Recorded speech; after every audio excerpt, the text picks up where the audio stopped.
괴로운 입냄새의 원인이 모두 치과 질환에만 있는 것은 아닙니다.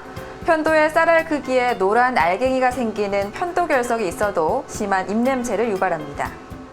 충치와 같은 치과 질환이 없는데도 불구하고 평소에 심한 입냄새를 호소하는 환자분들의 경우 편도결석이 문제가 되는 경우가 많습니다. 편도결석은 만성적인 편도선염이 있는 경우 목 안, 편도 표면에 있는 틈에 음식물과 침 등이 뭉치게 되고 여기에 세균이 증식하면서 발생하게 됩니다. 편도가 크고 편도염을 자주 앓으면 편도에 음식물 찌꺼기가 잘 끼고 세균이 번식하기 쉬운데요.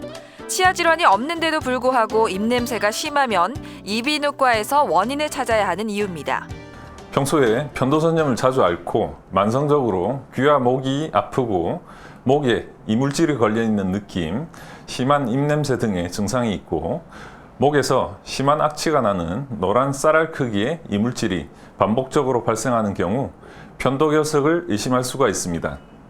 편도결석이 심한 환자분들은 거울을 통해 목안을 들여다봤을 때 목젖 양옆에 위치한 편도 표면에 노란색 쌀알 크기의 이물질들이 박혀있는 모습을 관찰할 수 있습니다.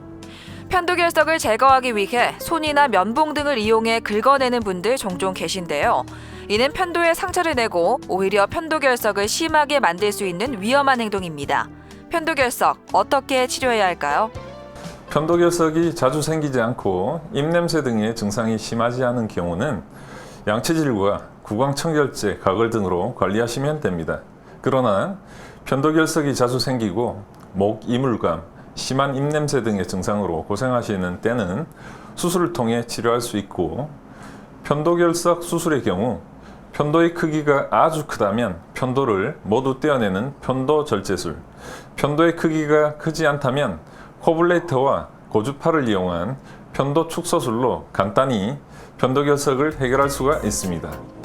편도결석을 예방하려면 편도염과 비염, 축농증을 제때 치료해야 합니다. 또 물을 자주 마시고 양치질로 구강 내 청결을 유지해야 합니다. 건강365였습니다.